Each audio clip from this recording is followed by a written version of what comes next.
ពេលខឹងបងចង់ឲ្យចម្ពោះព្យាយាមទប់មាត់របស់ខ្លួនសម្ដីដែលមានបញ្ចេញកំហឹងនិងធ្វើឲ្យអូនបាត់ហេតុផលបាត់សេចក្តីគោរពចំពោះខ្លួនឯងនិងអ្នកដទៃនៅពេលដែលអានរឿងហ្នឹងត្រង់ឈុតកន្លែងហ្នឹងហើយវាធ្វើឲ្យខ្ញុំអាចឆ្លុះបញ្ចាំងថានៅពេលដែលខ្ញុំខឹងភាគច្រើនសម្ដីរបស់ខ្ញុំគឺអត់ល្អទេហើយអាការគិតរបស់ខ្ញុំហ្នឹងក៏អត់បានគ្រប់ជ្រុងជ្រោយនោះដែរដូច្នេះហើយបានជាខ្ញុំតែងតែមិនព្យាយាមធ្វើវីដេអូនិយាយនៅពេលដែលខ្ញុំខឹងទេហើយភាគច្រើនគឺខ្ញុំតែងតែសរសេរជំនួសវិញដើម្បីបញ្ចេញអារម្មណ៍របស់ខ្លួនឯងហើយអ្វីដែលខ្ញុំចែករំលែកមុននេះគឺហៅថា book reflection អ្នកទាំងអស់គ្នាឃើញអត់ត្រឹមតែមួយប្រយោគទៅពីរប្រយោគពីអ្វីដែលខ្ញុំបានអាននៅក្នុងសៀវភៅមុនស្នេហ៍កំឡោះយុទ្ធអាចឲ្យខ្ញុំឆ្លុះបញ្ចាំងពីអីដែលខ្ញុំបានគិតហើយនឹងបានធ្វើហ្នឹងហើយគឺហៅថា book reflection ខ្ញុំសឹងតែមិនបាច់ចែករំលែកពីនិយមន័យ book reflection ហ្នឹងថាវាមិនទេពីព្រោះអីខ្ញុំជឿថាអ្នកអានភាគច្រើនគាត់ដឹងហើយថាវាគឺជាអីគេហើយឥឡូវហ្នឹងសម័យបច្ចេកវិទ្យាកាន់តែទំនើបសួរតែ ChatGPT Gemini ទៅវានឹងប្រាប់ហើយថា book reflection ហ្នឹងវាយ៉ាងម៉េចខ្លះប៉ុន្តែមូលហេតុដែលធ្វើឲ្យខ្ញុំចង់ធ្វើវីដេអូនិយាយអំពី book reflection ហ្នឹងគឺដោយសារតែមួយរយៈនេះខ្ញុំបានអានសៀវភៅ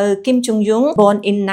1982ហើយនៅពេលដែលអានសៀវភៅហ្នឹងមានចំណុចមួយចំនួនដែលធ្វើឲ្យខ្ញុំអាចផ្សារភ្ជាប់ជាមួយនឹងបទពិសោធន៍ដែលខ្ញុំបានជួបជាពិសេសគឺអ្វីដែលខ្ញុំឆ្លងកាត់កាលពីខ្ញុំនៅក្មេងនៅក្នុងនាមជាកូនស្រីក្នុងគ្រួសារមួយនៃសង្គមរបស់ប្រទេសកម្ពុជាស្ដាប់ទៅរៀងដូចផ្លូវការដល់ហើយប៉ុន្តែនៅពេលដែលខ្ញុំអានសៀវភៅនឹងចប់ខ្ញុំនឹងចែករំលែកជាមួយនឹងអ្នកទាំងអស់គ្នាថាតើចំណុចណាពីសៀវភៅហ្នឹងដែលធ្វើឲ្យខ្ញុំអាចឆ្លុះបញ្ចាំងពីអីដែលខ្លួនឯងបានឆ្លងកាត់ហើយនឹងអ្វីដែលខ្ញុំបានគិតទៅលើអ្វីដែលគេបានលើកឡើងនៅក្នុងសៀវភៅហ្នឹងមែនតើទៅខ្ញុំក៏អត់មានចំណេះដឹងច្រើនថា book reflection នឹងអីគេដែរពីព្រោះអីចំណេះដឹងខ្ញុំវានៅតិចអ្វីដែលខ្ញុំយកមកចែករំលែកឃើញតែអក្សរអង់គ្លេសហ្នឹងមិនមែនខ្ញុំនឹកឃើញតែខ្លួនឯងទេខ្ញុំឆាតសួរ ChatGPT ដែរហើយមែនតើវាប្រាប់ច្រើនមែនតើប៉ុន្តែអ្វីដែលខ្ញុំយកដាក់មកនេះហ្នឹងគឺជាអីដែលខ្ញុំចាប់អារម្មណ៍ជាងគេដោយសារខ្ញុំគិតថាវាងាយយល់សម្រាប់ខ្ញុំហើយនឹងងាយយល់សម្រាប់អ្នកដែលទស្សនាវីដេអូនេះដោយអ្នកទាំងអស់គ្នាឃើញហើយគឺ book reflection means thinking deeply about what a book made you feel learn question or realize ហើយសម្រាប់ខ្ញុំមកប្រយោគហ្នឹងគឺវាមានន័យមែនតើហ្មងដោយសារតែខ្ញុំទើបតែបានឆ្លងកាត់វាហើយកន្លងមកមែនតើទៅអ្វីដែលខ្ញុំបានអានហើយខ្ញុំឆ្លុះបញ្ចាំងហ្នឹងខ្ញុំអត់ដឹងថាអាហ្នឹងគឺជា book reflection សោះខ្ញុំគិតថាអាហ្នឹងគឺជា book review ច្រើនជាង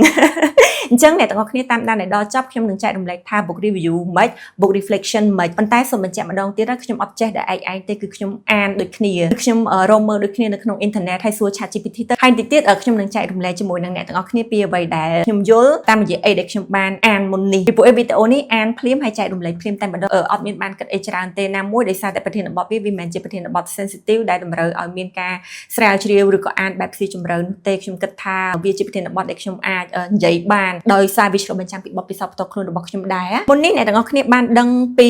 អីទៅជា book reflection ហើយអញ្ចឹងខ្ញុំចង់ដាក់ឧទាហរណ៍មួយមិនមែនដើម្បីប្រម៉ូទរឿងទេប៉ុន្តែនិយាយពីរឿងខ្លួនឯងទៅខុសត្រូវអីគឺអត់មានអ្នកណាគេប្រកាន់ដូចរឿងនិទានមីស្ងួនអញ្ចឹងខ្ញុំនិយាយនៅក្នុងនាមជាអ្នកអានទេនៅពេលដែលអានរឿងនិទានមីស្ងួនវានាំអារម្មណ៍របស់ខ្ញុំឲ្យនឹកទៅដល់ពេលវេលានៃបុណ្យចូលឆ្នាំការរៀបចំបុណ្យចូលឆ្នាំកាលពីខ្ញុំនៅជាយុវវ័យហើយការជំនាន់ហ្នឹងនៅពេលចិត្តចូលឆ្នាំឬក៏អំឡុងពេលចូលឆ្នាំហ្នឹងគេមានការលេងល្បែងប្រជាប្រិយច្រើនបើធៀបនឹងបទពិសោធន៍នៃពេលវេលាចូលឆ្នាំដែលខ្ញុំឆ្លងកាត់នៅពេលដែលខ្ញុំចូលដល់វ័យ30ជាងហើយប៉ុន្តែមែនតើទៅគេនៅតែរៀបចំអញ្ចឹងគ្រាន់តែថាបើទោះបីជារៀបចំមែនក៏អារម្មណ៍ដែលខ្ញុំទទួលបាននៅពេលចូលឆ្នាំឥឡូវហ្នឹងហើយនឹងពីមុនគឺដូចគ្នាទេប៉ុន្តែខ្ញុំទទួលស្គាល់សង្គមវាដើរទៅមុខអញ្ចឹងអារម្មណ៍នឹងបទពិសោធន៍ដែលយើងទទួលបានហ្នឹងវាអត់ដូចមុនទៀតទេហើយបើការជំនាន់ខ្ញុំនៅក្មេងវិញពេលមានបុណ្យទានអីគេអត់សូវផឹកច្រើនដូចឥឡូវទេដល់ពេលឥឡូវស្អីបន្តិចក៏ផឹកដែរចូលឆ្នាំក៏ផឹកភ្ជុំក៏ផឹកនិយាយទៅគឺមានការផឹកស៊ីច្រើនជាងមុនអញ្ចឹងទៅនិយាយអាហ្នឹងគឺសិតតែជាអីដែលខ្ញុំអាចឆ្លុះបញ្ចាំងនៅពេលដែលខ្ញុំអានរឿងនិទានមីស្ងួនហើយខ្ញុំសួរខ្លួនឯងថាហេតុអីបានឥឡូវការជួបជុំគ្នាវាអត់មានភាពកក់ក្ដៅដូចការជំនាន់មុនហើយភាគច្រើនគឺយើងផឹកស៊ីឬក៏ពេលជួបជុំគ្នាភាគច្រើនយើងកាន់ទូរស័ព្ទគឺជាសំណួរដែលខ្ញុំសួរខ្លួនឯងហើយមួយទៀតក៏ខ្ញុំសួរថាតើយើងគួរធ្វើម៉េចដើម្បីយើងអាចឲ្យមនុស្សកាន់តែមានទំនាក់ទំនង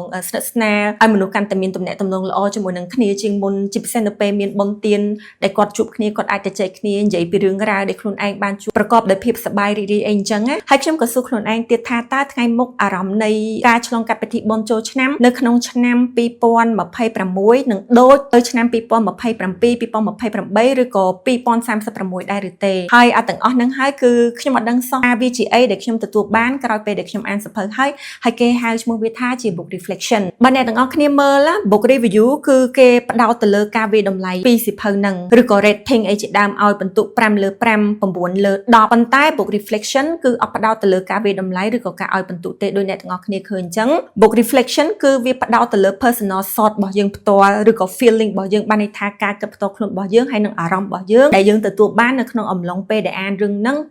ឬក៏ក្រោយពេលដែលយើងអានរឿងនឹងចប់ហើយមែនតើទៅ book review បានន័យថានៅពេលដែលយើងនិយាយអំពីមាតិកាបែប book review ច្រើនគឺយើងនិយាយអំពីដំណើររឿងអីចឹងទៅអ្វីដែលកើតឡើងនៅក្នុងរឿងដែលយើងបានអានឬក៏នៅក្នុងសៀវភៅហ្នឹងប៉ុន្តែចំពោះ book reflection វិញគឺមែនតើទៅវាជាអីដែលយើងទទួលបាននៅក្នុងអំឡុងពេលដែលយើងអានសៀវភៅ What happened inside you during reading ហើយចំណុចទី2 book review គឺវាឆ្លើយទៅនឹងសំណួរថាតើសៀវភៅនឹងល្អអត់ហើយចំពោះ book reflection វិញគឺឆ្លើយនឹងសំណួរថា How did this book affect me ហើយខ្ញុំសូមបើកវងកញ្ចក់បន្តិចខ្ញុំសូមទោសដែលខ្ញុំត្រូវនិយាយភាសាអង់គ្លេសខ្លះនៅក្នុងវីដេអូនេះដោយសារតែការអានរបស់ខ្ញុំគឺវាបានមកជាភាសាអង់គ្លេសអញ្ចឹងខ្ញុំបកទៅខ្លាចពីឆ្កងខ្លាចពីអីចឹងទៅក៏ខ្ញុំដាក់ន័យដើមជាភាសាអង់គ្លេសតែខ្ញុំនឹងព្យាយាមនិយាយភាសាខ្មែរឲ្យបានច្រើនបំផុតតាមដែលអាចធ្វើទៅបានពីព្រោះខ្ញុំក៏មិនសូវចេះអង់គ្លេសដែ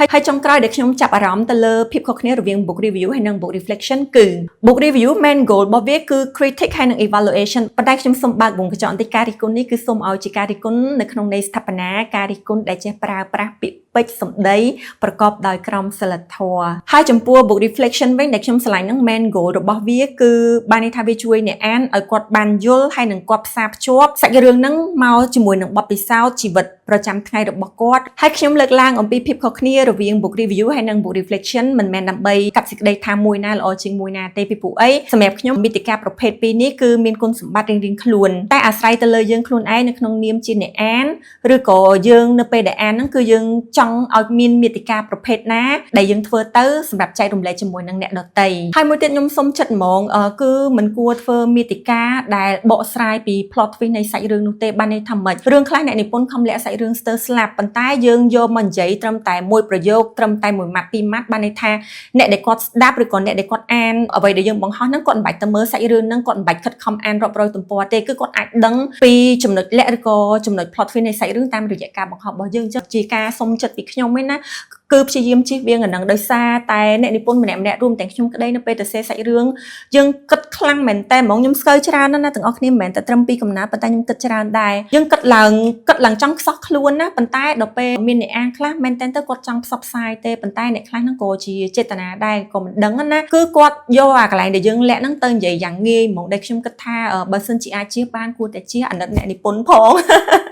ទាំងអស់គ្នាទ្រាំតែយកវីដេអូនេះចិត្តចប់ហើយបន្តនឹងមាន quote ដែលខ្ញុំស្រឡាញ់ហើយខ្ញុំដកស្រង់ចេញពី ChatGPT ដដែលទេគឺទីមួយហ្នឹងគេដាក់ថា a good reflection doesn't try to impress people it try to be honest អញ្ចឹងកន្លែងហ្នឹងហើយដែលខ្ញុំគិតថានៅពេលដែលយើងធ្វើ book reflection ឬក៏ឆ្លុះបញ្ចាំងពីអីដែលយើងបានអានយើងក៏គួរតែមានភាពស្មោះត្រង់ចំពោះខ្លួនឯងដែរហើយបើធ្វើវីដេអូបង្ហោះមិនបាច់ខ្វល់ថាអ្នកណាគេ like ឬក៏មិន like ឬក៏ចូលចិត្តមិនចូលចិត្តវីដេអូរបស់យើងនោះទេគ្រាន់តែដឹងថាយើងបានធ្វើរឿងដែលត្រឹមត្រូវគប្បីចំពោះខ្លួនឯងខ្ញុំជឿថាមាតិកាប្រភេទហ្នឹងនឹងអាចតាក់ទាញយកមនុស្សដែលមានចំណង់ចំណូលចិត្តមានចិត្តគំនិតផាកផែននឹងអ្នកទាំងអស់គ្នាបានសូមផ្ដល់សារៈសំខាន់ទៅលើគុណតម្លៃនៃអីដែលខ្លួនឯងធ្វើជាជាងប្រជាប្រិយភាពឬក៏ចំនួន like ចំនួន share ចំនួនអ្នកទស្សនាប្រសិនបើយើងផ្ដល់គុណតម្លៃមកខ្លួនឯងប្រសិនបើយើងផ្ដល់គុណតម្លៃមកលើអីដែលយើងធ្វើហើយយើងឃើញថាអ្វីដែលយើងធ្វើវាមានសារៈប្រយោជន៍គឺយើងនឹងអត់បាត់បង់ខ្លួនឯងដោយសារតែប្រជាប្រិយភាពនោះទេហើយ quote មួយទៀតដែលខ្ញុំស្រឡាញ់ដែរគឺដាក់ថា sometimes the best part of reading is discovering yourself through a book ស្រឡាញ់មែនតើអ្នកទាំងអស់គ្នាយកទៅបកស្រាយខ្លួនឯងខ្ញុំសូមអានមួយទៀត book taught twice one through words and one through reflection ការអានគួរតែជាអ្វីមួយយ៉ាងដែលធ្វើឲ្យយើងអាចរកឃើញខ្លួនឯងរកឃើញទាំងសក្តានុពលឬក៏ទេពកោសល្យដែលលាក់នៅក្នុងខ្លួនរបស់យើងហើយបើការអានធ្វើឲ្យយើងឃើញពីចំណុចខ្សោយរបស់យើងធ្វើឲ្យយើងឃើញពីគុណវិបត្តិរបស់យើងវាគួរតែជាអីមួយដែលឆ្កឹះយើងឲ្យមានចិត្តចង់កែប្រែចំណុចមិនល្អទាំងអស់នោះតែបើសិនជាការអានធ្វើឲ្យអ្នកទាំងអស់គ្នាបាត់បង់ខ្លួនឯងណាខ្ញុំសូមឲ្យសាកគិតឡើងវិញពីអ្វីដែលយើងកំពុងអានពីអ្វីដែលយើងកំពុងតែធ្វើពីព្រោះអីសម្រាប់ខ្ញុំផ្ទាល់ជាបទពិសោធន៍ហ្មងការអានគឺជួយខ្ញុំច្រើនខ្លាំងមែនតើហ្មងវាជួយធ្វើឲ្យខ្ញុំកាន់តែស្រឡាញ់ខ្លួនឯងហើយវាជួយឲ្យខ្ញុំកាន់តែស្រឡាញ់នៅអ្វីដែលជារបស់ខ្មែរយើងមានចិត្តចង់ធ្វើរឿងល្អៗនៅក្នុងសង្គមហើយចង់ចូលរួមថែរក្សាការពារសម្បត្តិវប្បធម៌មានចិត្តចង់ចូលរួមជាចំណែកមួយនៅក្នុងការផ្សព្វផ្សាយរឿងល្អៗទៅកាន់អ្នកដទៃទៀតតាមរយៈការអានហើយនៅពេលធ្វើមាតិកាពុំគួរប្រើពាក្យអសរោះពាក្យអសិលធម៌នោះទេពីពួកអ្នកមើលជាពិសេសក្មេងៗនៅពេលដែលគាត់ឃើញគឺគាត់ងាយនឹងធ្វើតាមដោយសារតែពួកគាត់នៅក្មេងអាការចេះឥទ្ធិពលពីមជ្ឈដ្ឋានខាងក្រៅហ្នឹងគឺងាយទៅដល់គាត់បើសិនគាត់មើលអីដែលអត់ល្អច្រើនគាត់នឹងទទួលបានតែរឿងអត់ល្អហើយគាត់ងាយនឹងធ្វើតាមដូច្នេះមុនពេលដែលយើងបង្កើតមាតិកាណាមួយយើងគួរតែមានគោលបំណងឲ្យច្បាស់លាស់ថាតើយើងចង់ផ្ដល់អីទៅកាន់អ្នកដែលគាត់មើលមាតិការបស់យើងហ្នឹងដើម្បីឲ្យគាត់ទទួលបានហើយអាគោលបំណងហ្នឹងនឹងសំលៀងយើងឲ្យទៅជាមនុស្សបែបណាមួយពីមុនខ្ញុំធ្លាប់តែឮថា you are what you think you are what you eat អ្នកគឺជាអ្វីដែលអ្នកគិតអ្នកគឺជាអ្វីដែលអ្នកញ៉ាំប៉ុន្តែឥឡូវហ្នឹងអ្វីដែលខ្ញុំឃើញនៅលើបណ្ដាញសង្គមសប្តាហ៍ថ្ងៃហ្នឹង you are what your content is or you are what your content are យើងគឺជាមាតិការបស់យើងបើយើងចូលចិត្តនិយាយពីអសរោះអសិលធម៌នៅក្នុងមាតិការបស់យើងក៏ប្រហែលជាយើងជាមនុស្សអញ្ចឹងបានយើងនិយាយអញ្ចឹងបានមិនហ្នឹងនិយាយរៀងបែកឆ្ងាយតិចដោយសារតែខ្ញុំនិយាយពីការធ្វើមាតិកាទូទៅណាប៉ុន្តែខ្ញុំចែករំលែកពីរឿងការធ្វើមាតិកាហ្នឹងមិនមែនចង់បានន័យថាខ្ញុំនឹងវាមនុស្សល្អខ្ញុំនឹងវាធ្វើមាតិកាល្អលើគេលើឯងទេអត់ទេអត់មែនទេគ្រាន់តែថាខ្ញុំឃើញពីបញ្ហានៃការប្រើប្រាស់ពាក្យសម្ដីមិនសមរម្យឬក៏ប្រភេទមាតិកាមួយចំនួនដែលវាផ្ដល់ផលជះមិនល្អទៅដល់ក្មេងៗទៅដល់យុវវ័យឬក៏ខ្ញុំបារម្ភអំពីជំនាន់ក្រោយរបស់យើងណាបានខ្ញុំចង់ឆ្លៀតឱកាសនេះនិយាយពីរឿងទាំងអស់ហ្នឹងឥឡូវបកមកការធ្វើមាតិកាតាក់ទងនឹងការអានឬក៏សៀវភៅវិញម្ដងខ្ញុំសរសើរមែនតើដែលឥឡូវគឺយើងមានប្រភេទមាតិកាចម្រុះបែបអំពីសៀវភៅហ្មងដែលវាហាក់បង្ហាញថាអ្នកអានគាត់មានគំនិតច្នៃប្រឌិតច្រើននៅក្នុងការនិយាយឬក៏បង្ហាញអំពីសៀវភៅដែលពួកគាត់បានទិញឬក៏បានអានប៉ុន្តែអ្វីដែលខ្ញុំនឹងនិយាយហ្នឹងគឺជាការសនំពររបស់ខ្ញុំទេខ្ញុំចង់ឃើញមាតិកាដែលនិយាយអំពីសៀវភៅហ្នឹងគឺសូមឲ្យរំលេចឃើញពីសារៈសំខាន់នៃការអានគុណតម្លៃនៃការអានឬក៏បង្ហាញធ្វើម៉េចឲ្យអ្នកដែលគាត់មើលវីដេអូរបស់អ្នកទាំងអស់គ្នាឃើញថាចេះអូការអានល្អអញ្ចឹងណាអូការអានជួយខ្ញុំច្រើននៅក្នុងផ្លូវវិជ្ជមានអញ្ចឹងណាអូការអានវាធ្វើឲ្យយើងខ្លាចទៅជាមនុស្សម្នាក់ដែលរៀងចេះគិតជាងមុនការអានវាជួយឲ្យខ្ញុំអាចឃើញពីចំណុចខ្លាំងរបស់ខ្លួនឯងឃើញពីចំណុចខ្សោយរបស់ខ្លួនឯងអូការអានវាជួយខ្ញុំចេះមួយចុះពីរឬក៏ការអានវាជួយឲ្យខ្ញុំខ្លាចទៅជាមនុស្សម្នាក់ដែលចង់តែធ្វើរឿងល្អៗនៅក្នុងសង្គមអញ្ចឹងខ្ញុំគ្រាន់តែចង់ឃើញអ្នកដែលធ្វើមាតិកាអំពីការអានឬក៏សៀវភៅគាត់បន្ថែមចំណុចហ្នឹងទេប៉ុន្តែបើមិនបន្ថែមក៏មិនមែនបានន័យថាអ្នកទាំងអស់គ្នាគឺជាអ្នកអានដែលមិនល្អឬក៏ធ្វើមាតិកាមិនល្អមិនមែនក្នុងន័យអញ្ចឹងទេគ្រាន់តែថាសម្រាប់ខ្ញុំផ្ទាល់មករយៈដែលខ្ញុំអានច្រើនហ្នឹងគឺខ្ញុំឃើញ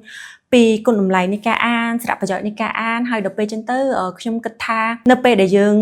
ងធ្វើអីមួយយ៉ាងដែលអាចជួយឲ្យអ្នកអានគាត់ឃើញពីតម្លៃទាំងអស់ហ្នឹងគឺជាវិធីដ៏មានប្រសិទ្ធភាពមួយនៅក្នុងចំណោមវិធីជាច្រើនទៀតដើម្បីជំរុញផ្សព្វផ្សាយការអាននៅក្នុងប្រទេសរបស់យើងហើយពេលទិញសៀវភៅទៅអានផងកុំចេះតែទុកតាំងពេកពីព្រោះអីដូចអ្នកទាំងអស់គ្នាឈឺទៅពេទ្យហើយពេទ្យឲ្យថ្នាំមកតែយើងអត់លេបសោះសួរថាយើងជាអត់អញ្ចឹងបើទោះបីជាអ្នកទាំងអស់គ្នាទិញសៀវភៅល្អយ៉ាងណាក៏ដោយយកមកអានបើអ្នកទាំងអស់គ្នាអត់អានអ្នកទាំងអស់គ្នាមិននឹងអាចទទួលបានផលពីសៀវភៅហ្នឹងហើយការអាននេះទៀតសោះបើសិនជាយើងអានច្បោឬក៏ពេលអានហ្នឹងយើងរវើរវាយគិតនេះគិតនោះបន្តិចមើលបណ្ដាញសង្គមបន្តិចធ្វើនេះធ្វើនោះក៏ធ្វើឲ្យយើងបែកអារម្មណ៍ពីការអានហើយយើងអត់អាចទទួលបានការកំសាន្តភាពសប្បាយរីករាយពីការអានឬក៏ចំណេះដឹងពីការអានរបស់យើងទេអញ្ចឹងវាអាស្រ័យទៅលើម្នាក់ៗដែរថាតើនៅពេលដែលគាត់អានហ្នឹងគាត់អាចផ្ដោតបានកម្រិតណាដើម្បីទទួលយកបាននៅខ្លឹមសារល្អៗពីសៀវភៅដែលគាត់អានខ្ញុំនៅតែចង់អរគុណហើយនឹងចង់បង្ហាញនៅសេចក្តីសាទរទៅកាន់អ្នកទាំងអស់គ្នាជាពិសេសអ្នកដែលគាត់បានចូលរួមចំណែកផ្សព្វផ្សាយការអានទៅកាន់អ្នកដទៃទៀតហើយខ្ញុំ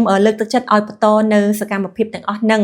ជួយផ្សព្វផ្សាយអំពីសៀវភៅជួយផ្សព្វផ្សាយអំពីស្នាដៃឬក៏អាចជាលក្ខណៈបែប book reflection ដើម្បីឲ្យអ្នកដទៃទៀតគាត់ឃើញពីតម្លៃនៃការអានឃើញពីសៀវភៅចម្រុះបែបហើយវាអាចជាផ្នែកមួយដែលទាក់ទាញឲ្យពួកគាត់ចង់អានដែរពីព្រោះអីស្រុកយើងទោះបីជាមើលទៅឃើញថាកំណើននៃការបោះពុម្ពកំណើននៃអ្នកនិពន្ធឬក៏កំណើននៃអ្នកអានខ្ញុំសូមហៅថាកំណើននៃអ្នកអានដោយផ្អែកទៅលើអ្វីដែលខ្ញុំឃើញលើបណ្ដាញសង្គមហ្នឹងណាដោយសារឃើញមានការបង្ហោះការនិយាយអំពីសៀវភៅវាផលជាងមុនជាងការដែលខ្ញុំទៅតែចាប់ផ្ដើមការនិពន្ធដំបូងអំឡុងឆ្នាំ2017ណាហើយការលើកឡើងថាមានការកើនឡើងនេះក៏អត់មានការសិក្សាជាក់លាក់ទេគឺតាមរយៈការឃើញការសង្កេតសុទ្ធសាធតែម្ដងអញ្ចឹងខ្ញុំគិតថាវាជាសញ្ញាណមួយល្អមែនទែនសម្រាប់វិស័យនិពន្ធនិងវិស័យអំណានប៉ុន្តែខ្ញុំហាក់ដូចជាបារម្ភបន្តិចវិញបារម្ភត្រង់ថាកំណើននៃសៀវភៅចម្រុះបែបមានច្រើនប៉ុន្តែទៅលើរឿងគុណភាពថាវាមិនដែរហើយនិយាយចឹងមិនមែនខ្ញុំថាអូអ្នកផ្សេងសរសេរមិនល្អនិយាយចឹងដើម្បីលើកឲ្យឃើញថាខ្ញុំនេះវាល្អអត់មែនទេពីព្រោះអីខ្ញុំដឹងថាស្នាដៃរបស់ខ្ញុំវានៅមានចំណុចដែលត្រូវកែលម្អច្រើនណាស់ដែលវាត្រូវការពេលបន្ថែមទៀតដើម្បីខ្ញុំអាចពង្រឹងឬក៏ធ្វើមិនឲ្យស្នាដៃរបស់ខ្ញុំកាន់តែល្អអញ្ចឹងណាខ្ញុំហ៊ាននិយាយចឹងពីព្រោះអីខ្ញុំក៏ឃើញថាស្នាដៃរបស់ខ្លួននៅមានកម្រិតហើយខ្ញុំថានេះដើម្បីថាឲ្យខ្លួនឯងដើម្បីរំលឹកខ្លួនឯងដែរហើយចំពោះកំណើននៃអ្នកអាននេះខ្ញុំឃើញថាមានការកើនឡើងដែរប៉ុន្តែខ្ញុំចង់ឲ្យការអានជាការអានដែលមានគុណភាពជាការអានដែលអ្នកអានគាត់អាចទទួលបានសារៈប្រយោជន៍អំពីការអានហើយខ្ញុំជឿថាការអានគឺពិតជាសំខាន់មែនទែននៅក្នុងការជួយបណ្ដុះធនធានមនុស្សនៅក្នុងប្រទេសរបស់យើងហើយក៏ជាចំណែកមួយនៅក្នុងការជួយសង្គមរបស់យើងឲ្យបានរីកចម្រើនផងដែរហើយខ្ញុំចែករំលែកវីដេអូនេះដោយសារតែក្តីស្រឡាញ់ដោយសារតែក្តីបារម្ភខ្ញុំចង់ឃើញស្រុកយើងប្រជាជនរបស់យើងអានឲ្យបានច្រើនហើយការអាននឹងទៀតសោតគឺអានឲ្យមានគុណភាពហើយអ្នកនិពន្ធខ្ញុំផ្ដាំផ្ញើមកខ្លួនឯងទេគឺពង្រឹងស្នាដៃរបស់ខ្លួនគិតគូរពីគុណភាពគិតគូរអំពីអ្នកអានរបស់យើង មិនមែនដើម្បីទីផ្សារមិនមែនដើម្បីលុយទៅសេឲ្យតែបានទេដោយក្តីស្រឡាញ់ពីខ្ញុំកឹមឌីណាអរគុណជម្រាបលាបាយបាយ